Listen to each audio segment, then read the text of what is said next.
বনগাঁ শহরের ব্যস্ততম জায়গায় সরকারি পুকুরে মাছ পচে দুর্গন্ধ বেরোচ্ছে এলাকায়। কয়েকদিন হলেও ব্যবস্থা নেই প্রশাসনের, অভিযোগ দোকানদারদের। ব্যবস্থা নেওয়ার আশ্বাস মহকুমা শাসকের। উত্তর 24 পরগনার বনগাঁ মহকুমা শাসকের দপ্তরের পেছনে একটি সরকারি পুকুরের মাছ পচে গেছে। এলাকায় দুর্গন্ধে টেকা যাচ্ছে না। পাশের দোকানদাররা নাকে মাস্ক ও রুমাল দিয়ে দোকানদারি করছেন। দুর্গন্ধের জন্য খরিদ্দার আসছে না বলে দাবি করছেন তারা।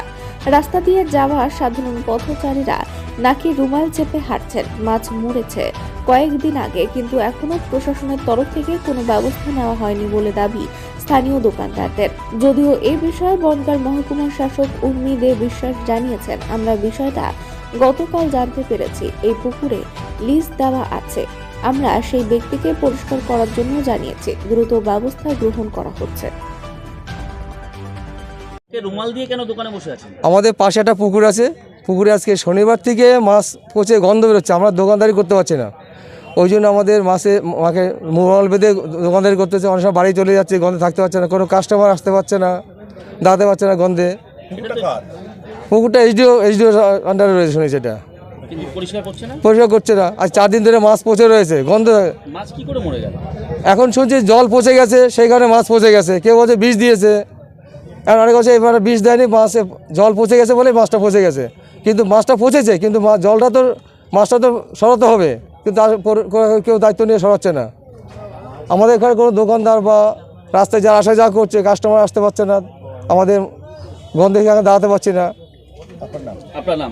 আমরা খোকন বিশ্বাস, স্টেশনারি দোকানদার। হ্যাঁ, স্টেশনারি দোকান। হ্যাঁ, কেন দোকানে বসে আছেন? আর বলবেন না, আমাদের পুকুরে এইচডিও সাহেব কোনো স্টেপ নিচ্ছে না। আজ 4 দিন হয়ে গেল, আমরা গন্ধে থাকতে পারছি না, দোকান বন্ধ করে বাড়ি চলে যাচ্ছি। পুকুরে কি হয়েছে? পুকুরে মাছ পচে গেছে, কী করে হয়েছে তা বলতে পারবো না। এখনও পর্যন্ত বনগাঁ পৌরসভা কোনো স্টেপ নিল না, আর কিছু বলার নেই। এইচডিও সাহেব কোনো স্টেপ নিচ্ছে না, এই জন্য আমরা দোকান বন্ধ করে বাড়ি চলে যাচ্ছি। প্রত্যেক বেচাকেনা করতে পারছি না, কোনো লোক বসতে পারছে না দোকানে। দোকানে কোনো মানুষ আসতে পারছে না, কার কাছে বেচাকেনা করবো আমরা? কতদিন এরকম? এই 4 দিন হয়েছে আজকে, তাও কোনো স্টেপ নেয়নি। হ্যাঁ, মাস্ক পরেছি, বুঝতে পারছেন না? এই গন্ধে থাকতে পারছি না তো, এই গন্ধে থাকতে পারছি না, বমি উঠে যাচ্ছে। হ্যাঁ, আমার নাম সুব্রত চ্যাটার্জি। কিসের দোকানে? আমাদের পান মিলে সিগারেট।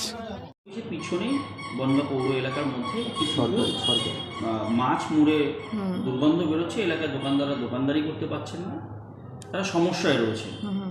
4 দিন ধরে হয়ে রয়েছে, এটাই তারা বলছে। আমরা এটা খবরটা পেয়েছি। বেসিক্যালি যেটা আমি শুনেছি সেটা হচ্ছে রবিবার দিন রাত্রেবেলা এই কিছু ঘটনাটা ঘটেছে, এবং কাল থেকে মাছগুলো ওপরে ভেসে আছে। তো পুকুরটা যাকে লিজ দেওয়া আছে তাদের সাথে আমরা যোগাযোগ করেছি। এটা আমরা এনশিওর করছি যে আজকের মধ্যে পজিটিভলি এটাকে পরিষ্কার করে দেওয়ার ব্যবস্থা করছি, যাতে করে কি এলাকাতে যেন কোনো রকমের কোনো আনহাইজেনিক কন্ডিশনের সৃষ্টি না হয়।